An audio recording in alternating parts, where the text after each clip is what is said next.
Hello everybody, welcome to JK exam cracker. So students, हम लोगों ने कवर कर लिया है सॉफ्टवेयर पार्ट 1, जहाँ पे हम लोगों ने सिस्टम सॉफ्टवेयर के बारे में पढ़ा था, कंप्यूटर सॉफ्टवेयर के बारे में पढ़ा था, यूटिलिटी एंड ऑपरेटिंग सिस्टम्स के बारे में पढ़ा था, राइट। अब हम लोग ऑपरेटिंग सिस्टम कवर कर चुके हैं। एक छोटा सा पार्ट जो ऑपरेटिंग सिस्टम में मुझे आपको बताना था, कल मिस हो गया था, लोडर्स। ठीक है गाइस, अब लोडर्स भी ऑपरेटिंग सिस्टम का ही एक पार्ट है। एक्चुअल में लोडर्स क्या है? प्रोग्राम ही है, सॉफ्टवेयर ही है। अब आपको मैं पूछूं लोडर का मतलब क्या होता है, तो आप लोग वो बोलेंगे लोड करने के लिए जिन्हें यूज़ करते हैं, तो वही इसका काम भी है। वैसे सॉफ्टवेयर, वैसे पार्ट ऑफ ऑपरेटिंग सिस्टम जो एक प्रोग्राम को लोड करने के लिए, जब भी आपको एक प्रोग्राम को रन करना है, उसे मेमोरी में प्लेस करना, उसको एग्जीक्यूशन के लिए प्रिपेयर करने में कौन हेल्प करता है? लोडर्स हेल्प करते हैं। ठीक है, तो लोडर्स किस तरह के सॉफ्टवेयर्स हैं?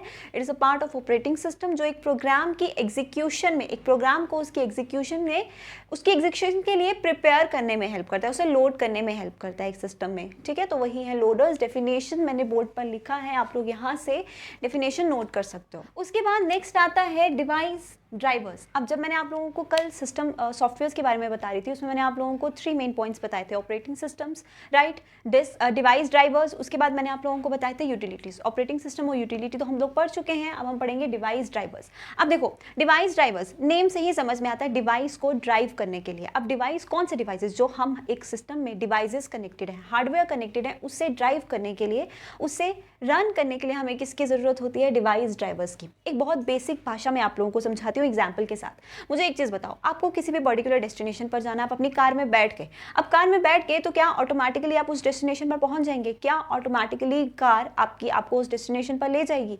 नहीं, ऐसा नहीं होगा। आपको उस कार को रन करने के लिए किसकी ज़रूरत होगी? आपको ज़रूरत होगी एक ड्राइवर की, जो कार को ड्राइव करेगा और आपको आपकी डेस्टिनेशन पे पहुंचाएगा, राइट। वही सिस्टम एक कंप्यूटर सिस्टम में भी फॉलो होता है। क्या? जितने भी devices, whether it is mouse, keyboard, कोई भी हार्डवेयर डिवाइस जो आपने कंप्यूटर सिस्टम के साथ कनेक्ट किया है, उसको रन करने के लिए, वो एक कंप्यूटर सिस्टम में नहीं चल सकता। कनेक्ट तो हो गया, लेकिन वो एक तब तक नहीं चलेगा जब तक उसको रन करने के लिए उसका पर्टिकुलर ड्राइवर आपके सिस्टम पे नहीं होगा। ठीक है, उसी को हम लोग कहते हैं डिवाइस ड्राइवर्स। एक बहुत सिंपल सी एग्जांपल लेते हैं। जैसे मैं बात करूं, आप लोगों को वीएलसी मीडिया प्लेयर रन करना है। ठीक है, अब वीएलसी मीडिया प्लेयर आप लोग किस लिए रन करते हैं? मीडिया के लिए, सॉन्ग्स, मूवीज, इस सब के लिए। अब अगर आपको वीएलसी मीडिया प्लेयर में कोई भी मूवी प्ले करनी है, तो उसके लिए आपको किस हार्डवेयर की ज़रूरत होगी? आपको ज़रूरत होगी वीडियो कार्ड, साउंड कार्ड, जो आपके सिस्टम में, आपके सिस्टम हार्डवेयर में कहाँ पर होते हैं? आपके मदरबोर्ड पर प्लेस्ड होते हैं। ठीक है, sound card, video card, yes, motherboard से याद आया, मैंने आप लोगों को हार्डवेयर करवाया, उसमें एक टॉपिक छूट गया है आपका, दैट इज़ मदरबोर्ड। उस पर कौन कौन से कंपोनेंट्स होते हैं, कौन से कार्ड्स, कौन से स्लॉट्स यूज़ होते हैं।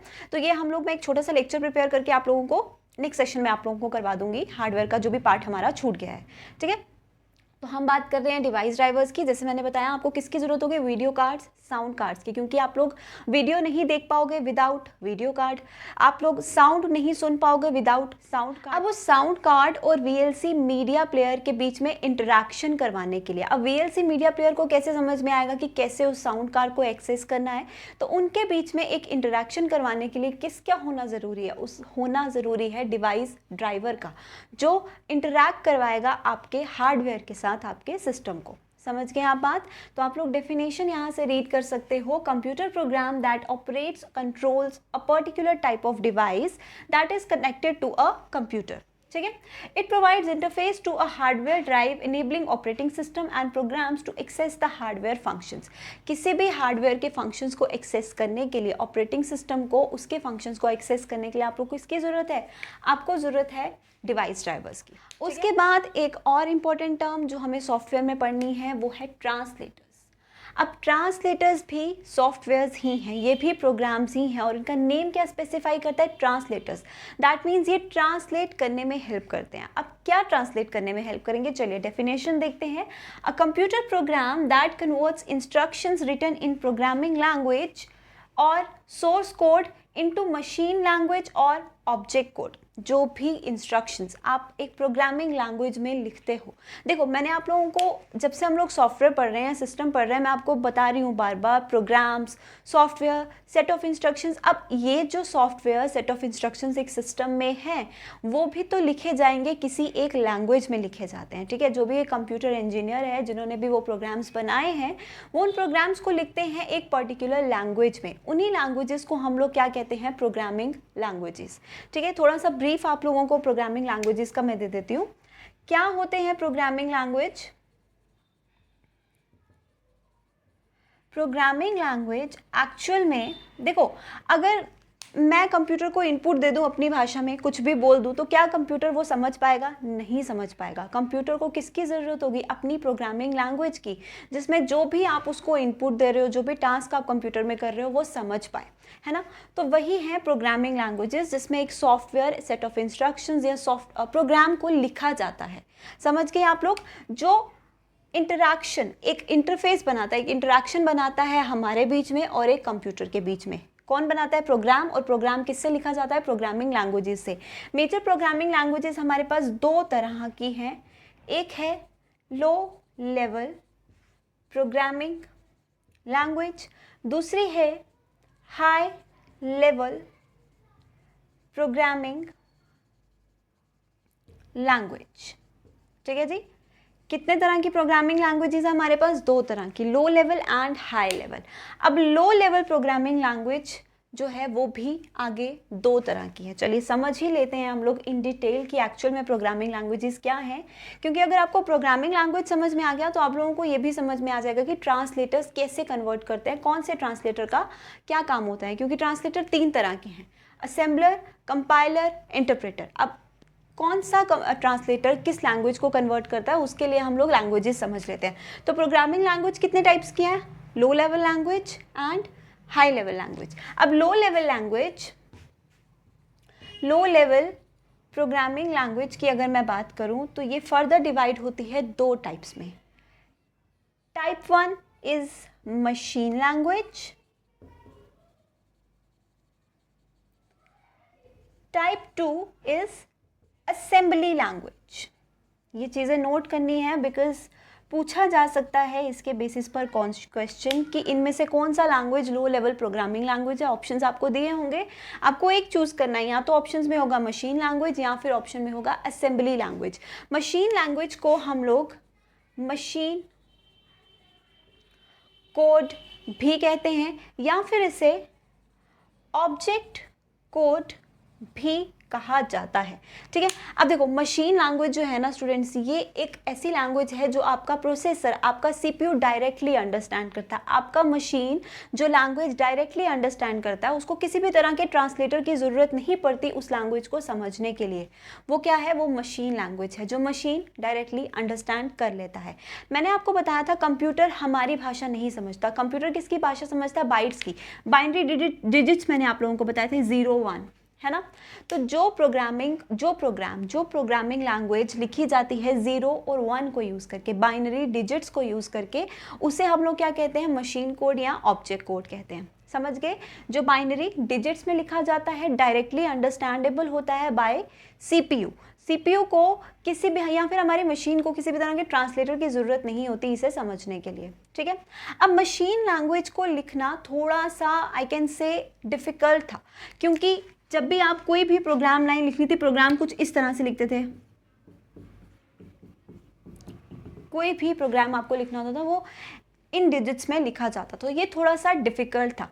अब इसको थोड़ा सा इजी बनाने के लिए किसे डेवलप किया गया? असेंबली लैंग्वेज को। अब असेंबली लैंग्वेज क्या है? मशीन लैंग्वेज को थोड़ा सा ईजियर वे में बनाने के लिए हम लोगों ने किसका यूज़ किया? असेंबली लैंग्वेज का यूज़ किया। अब असेंबली लैंग्वेज किसका यूज़ करती है? Assembly language we can say a set of instructions हो सकता है। Set of instructions as in जहाँ पर वेरियस कीवर्ड्स को, वेरियस नंबर्स को, वेरियस निमोनिक्स को यूज़ करके, ठीक है, वेरियस निमोनिक्स को यूज़ करके वो लैंग्वेज लिखा जाता है। उसमें सिर्फ बाइनरी डिजिट्स का यूज़ नहीं हो। ये लैंग्वेज मशीन लैंग्वेज से थोड़ा सा ईजी टू अंडरस्टैंड था, थोड़ा सा ईजी है। दूसरा, यहाँ पर एरर डिटेक्शन भी ईजी है। यहाँ पर आप एरर्स को इन अ ईजियर वे, मशीन लैंग्वेज से थोड़ा सा ईजियर वे में आप लोग डिटेक्ट कर सकते हो। ठीक है, अब एक और एरर डिटेक्शन का अगर मैंने नाम लिया है तो एक टर्म आपको याद रखनी है जिसे हम लोग कहते हैं डीबगर। ठीक है, डीबगर भी क्या है? एक सॉफ्टवेयर ही है जो किस में हेल्प करता है? आपके प्रोग्राम को डीबग करने में। बेसिकली अगर मैंने एरर टर्म यूज़ किया, एरर्स को हम लोग टेक्निकल लैंग्वेज में क्या कहते हैं, बग्स कहते हैं। बग्स का मतलब एरर्स जो आपके प्रोग्रामिंग लैंग्वेज में है। तो एक सॉफ्टवेयर जो हेल्प करता है बग्स को रिमूव करने में, आपके पूरे प्रोग्राम को स्कैन करता है, उसे डीबग करता है। डीबग एज इन बग्स को रिमूव करना, डी मीन्स रिमूव करना, किसे, बग्स को। तो डीबगर ऐसा सॉफ्टवेयर है, ऐसा सिस्टम सॉफ्टवेयर है जो बग्स को रिमूव करने में हेल्प करता है, आपके सिस्टम को स्कैन करके उसे एरर फ्री बनाता है। ठीक है, तो ये एरर से रिलेटेड टर्म था, इसीलिए मैंने बता दिया। तो हम क्या कर रहे थे, असेंबली लैंग्वेज। मैंने बोला एरर डिटेक्शन भी इजी है, इसीलिए हम लोग इसे यूज़ करते हैं। लेकिन अब पॉइंट ये है कि असेंबली लैंग्वेज आपका प्रोसेसर, आपका सीपीयू कभी भी डायरेक्टली अंडरस्टैंड नहीं करता। तो असेंबली लैंग्वेज पहले कन्वर्ट किया जाता है किसमें, जब भी आप कंप्यूटर को असेंबली लैंग्वेज में इंस्ट्रक्शंस देते हो तो वो पहले उसे कन्वर्ट किस में करेगा, मशीन कोड में, ऑब्जेक्ट कोड में उसे कन्वर्ट करेगा। और ऑब्जेक्ट कोड कौन अंडरस्टैंड करेगा, डायरेक्टली सीपीयू। समझ गए, असेंबली लैंग्वेज पहले मशीन लैंग्वेज में कन्वर्ट किया जाता है और मशीन लैंग्वेज सीपीयू अंडरस्टैंड करता है, फिर वो आपका इनपुट लेता है। ठीक है, तो मशीन लैंग्वेज जैसे मैंने बताया इट इज़ डायरेक्टली अंडरस्टैंडेबल। तो कोई भी लैंग्वेज में जब आप एक प्रोग्राम लिखते हो वो सबसे पहले कन्वर्ट किस में होता है, मशीन कोड में, ऑब्जेक्ट कोड में कन्वर्ट होता है।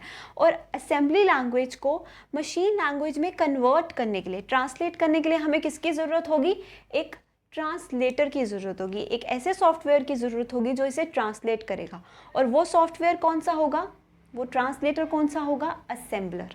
तो समझ में आया, first type of translator assembler किस लिए यूज़ होता है, असेंबलर यूज़ होता है असेंबली लैंग्वेज को मशीन लैंग्वेज में कन्वर्ट करने के लिए। समझ गए, फर्स्ट टाइप। अब आते हैं next type of programming language जो है हाई लेवल प्रोग्रामिंग लैंग्वेज।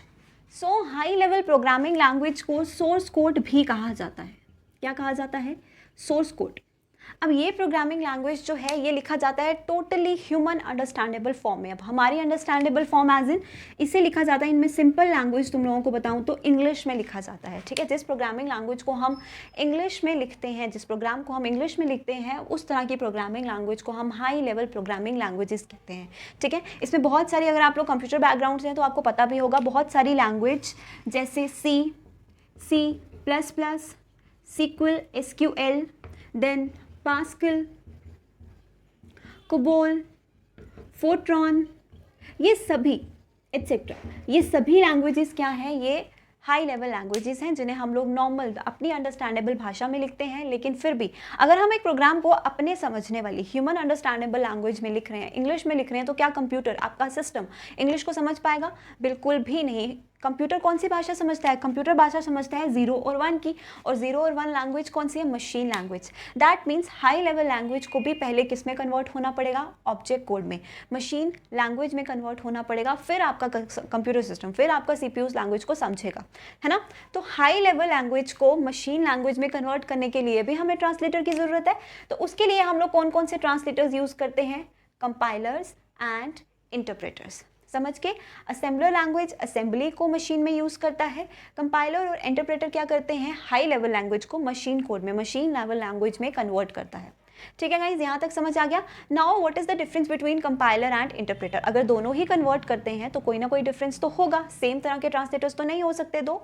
तो कंपाइलर की अगर मैं बात करूँ तो कंपाइलर पूरा का पूरा प्रोग्राम एक ही बार स्कैन करके उसे कन्वर्ट कर देता है। ठीक है, जैसे आप लोगों ने पूरा प्रोग्राम एक पेज पे लिख दिया, लेट्स से एग्जांपल ले रहे हैं हम लोग, पूरा का पूरा पेज पे जो आपका प्रोग्राम लिखा है उसे इन वन गो एक ही साथ पूरा प्रोग्राम स्कैन करेगा और उसे कन्वर्ट करेगा into the machine code, object code. लेकिन अगर इंटरप्रेटर की बात करूँ तो इंटरप्रेटर पूरा प्रोग्राम एक साथ कन्वर्ट नहीं करता, वो लाइन बाय लाइन जो है वो कन्वर्ट करता है। ठीक है, तो यही डिफरेंस है कंपाइलर और इंटरप्रेटर्स के बीच में। और ट्रांसलेटर्स ये सभी सॉफ्टवेयर्स जो लैंग्वेजेस में कन्वर्ट करने में, किसी भी प्रोग्रामिंग लैंग्वेज को मशीन लैंग्वेज में कन्वर्ट करने के लिए यूज़ होते हैं।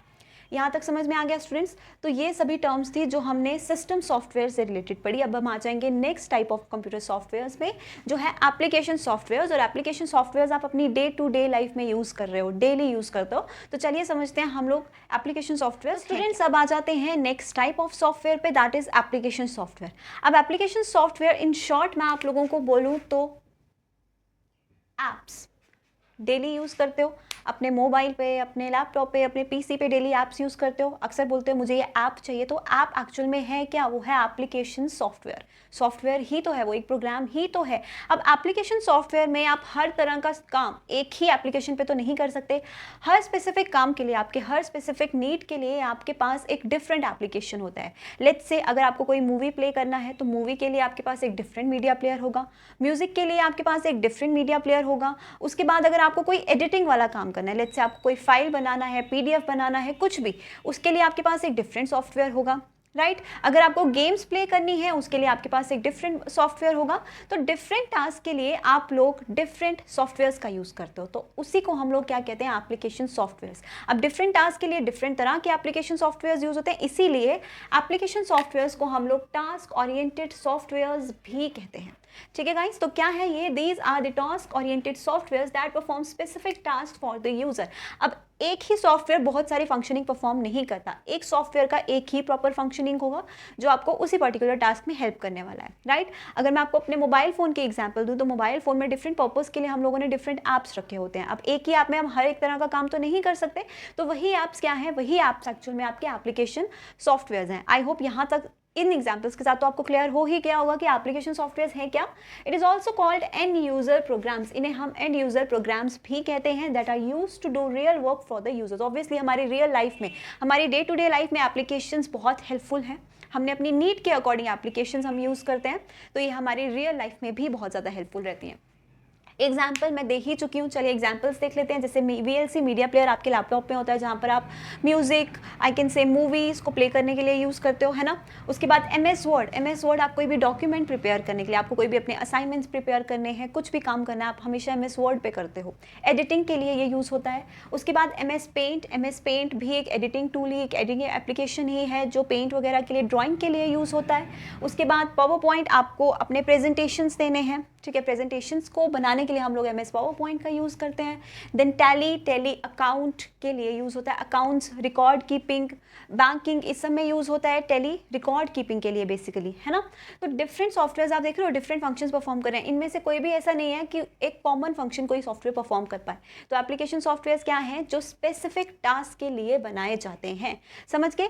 अब आप लोगों को स्क्रीन पे बहुत सारे एप्लीकेशन सॉफ्टवेयर के बारे में वन बाय वन आपको एक्सप्लेन करूंगी। I am just explaining the meaning, उनका यूजेज मैं बेसिक आप लोगों को और एग्जाम्पल समझाऊंगी। अगर आपको उनके बारे में इन डिटेल पढ़ना है तो आपको स्क्रीन पे वन बाय वन डिस्प्ले होगा, वहां से पेन डाउन कर सकते हो। जैसे फर्स्ट सॉफ्टवेयर हम लोगों ने लिखा है word processing software. Word processing software basically editing के लिए जो हम लोग सॉफ्टवेयर यूज करते हैं, जैसे MS वर्ड सभी यूज़ करते हैं, गूगल डॉक्स हम अपने फ़ोन में भी यूज़ करते हैं, किसी भी फाइल को बनाने के लिए, एडिट करने के लिए यूज़ करते हैं। एप्पल वर्क, इन सभी ऐप्स का हम लोग यूज़ करते हैं। These are basically the editing tools, editing software जो एडिटिंग के लिए हेल्प होते हैं। उसके बाद सेकेंड आता है स्प्रेडशीट्स। अब एक टैबुलर फॉर्म में, रोज और कॉलम्स की फॉर्म में जब हमें डेटा स्टोर करना है, जैसे कि आपको अपनी क्लास का रिकॉर्ड, आप एक कॉलेज में हैं तो आपको अपने क्लास का रिकॉर्ड सेव करना है, नंबर ऑफ स्टूडेंट्स, उनका एड्रेस, तो आप हमेशा एक एक्सेल शीट में डेटा जो है एक ऑर्गेनाइज्ड फॉर्म में, एक्सेल शीट में आप लोग डेटा जो है वो प्रिपेयर करते हो, ताकि उसमें एक ऑर्गेनाइज्ड फॉर्म में रहता है, राइट। तो उसके लिए हम लोग यूज़ करते हैं स्प्रेडशीट्स का, जिसमें एग्जांपल आ जाता है माइक्रोसॉफ्ट एक्सेल, सभी के लैपटॉप में होता है, पीसी में होता है। प्रेजेंटेशन ग्राफिक्स, प्रेजेंटेशन प्रिपेयर करने के लिए हम लोग पावर पॉइंट का यूज़ करते हैं, यूजुअली हम उसी में अपने प्रेजेंटेशंस प्रिपेयर करते हैं, तो वो आ गया इसका एग्जाम्पल। उसके बाद आता है मल्टीमीडिया, मैंने बता ही दिया, VLC मीडिया प्लेयर या डिफरेंट मीडिया प्लेयर्स आप अपने मोबाइल में, लैपटॉप में, PC में यूज़ करते हो, वो सभी इसी की कैटेगरी में आते हैं। उसके बाद आता है database softwares, large amount of data को स्टोर करने के लिए, उसे कीप करने के लिए, उसकी इजी रिट्रीव करने के लिए, इजीली एक्सेस करने के लिए हम लोग डेटाबेस का यूज़ करते हैं, हम लोग डेटाबेस मैनेजमेंट का यूज़ करते हैं, जिसकी एग्जांपल्स हैं MS एक्सेल, माइक्रोसॉफ्ट एक्सेस। उसके बाद DBase, ये सभी डेटाबेस सॉफ्टवेयर की एग्जांपल है। उसके बाद अकाउंटिंग पैकेज, जैसे कि टैली, मैंने आप लोगों को बता ही दिया, अकाउंट्स में, रिकॉर्ड कीपिंग में, बैंक की जो डेटा स्टोरेज है उसके लिए हम लोग यूज़ करते हैं इन सॉफ्टवेयर्स का। तो ये है इनका यूजेज, ठीक है। स्पेसिफिक पर्पस के लिए स्पेसिफिक सॉफ्टवेयर, और भी बहुत सारे पर्पस हैं जो आप डे टू डे लाइफ में यूज़ करते हो, तो वो सब आपके एप्लीकेशन सॉफ्टवेयर्स ही हैं, ठीक है guys. So this is all about application software. अब हमें पढ़ना है ओपन सोर्स टेक्नोलॉजीज। अब ओपन सोर्स टेक्नोलॉजीज में हमें कवर करना है ओपन सोर्स सॉफ्टवेयर।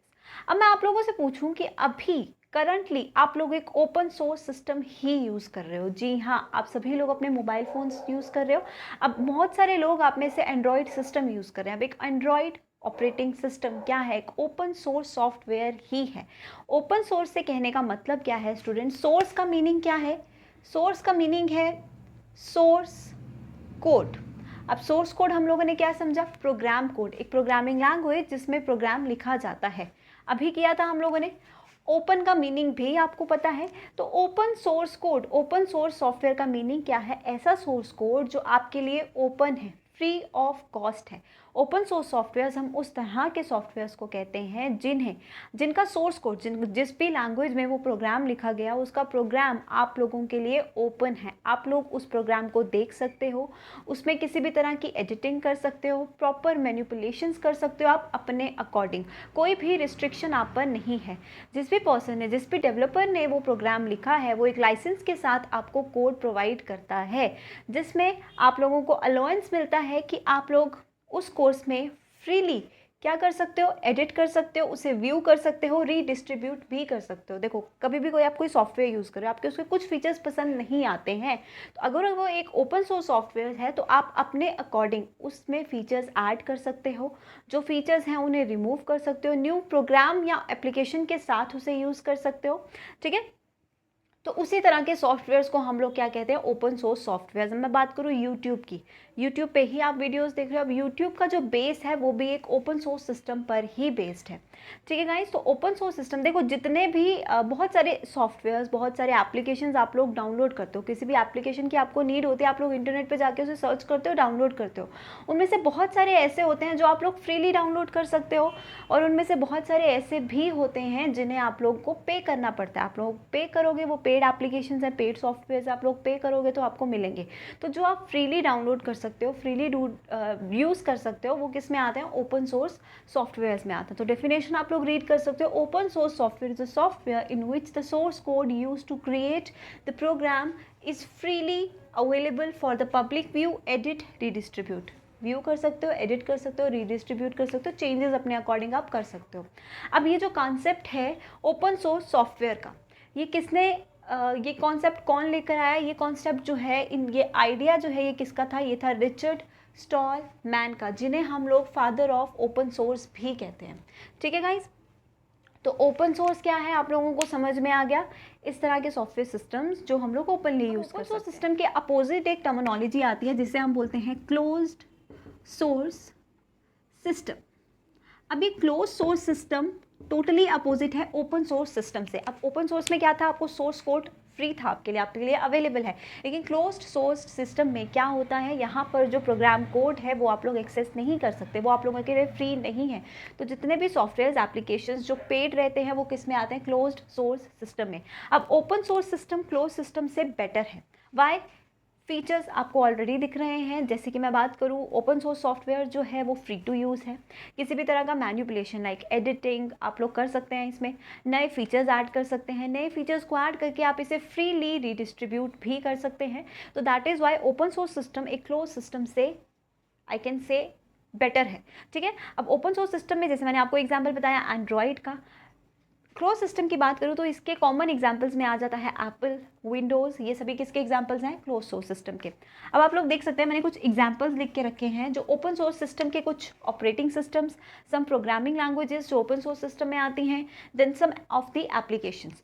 तो ऑपरेटिंग सिस्टम जो ओपनली आप लोगों के लिए अवेलेबल हैं जैसे कि लिनक्स, गूगल क्रोम, एंड्रॉयड, उसके बाद प्रोग्रामिंग लैंग्वेजेस जिनका सोर्स कोड आप लोगों के लिए फ्रीली अवेलेबल है और जिन्हें आप लोग ईजिली एडिट कर सकते हो, Ruby, Perl, PHP, Python, Eclipse. उसके बाद आ जाते हैं एप्लीकेशन जैसे कि VLC media player, Mozilla Firefox, Open Office, ये सभी ओपन सोर्सेज हैं। इन सभी सॉफ्टवेयर सिस्टम्स को आप लोग इजीली डाउनलोड कर सकते हो, मैं इजीली एडिटिंग कर सकते हो एंड रीडिस्ट्रीब्यूट भी कर सकते हो, ठीक है गाइस। तो ये है concept of open source technology. Actual में ओपन सोर्स सिस्टम का मीनिंग क्या है, इसके अंडर कौन कौन से ऑपरेटिंग सिस्टम, प्रोग्रामिंग्स आती हैं, ये आपको पता होना चाहिए, ठीक है गाइस। सो इसी के साथ ख़त्म होता है हमारा सॉफ्टवेयर का टॉपिक।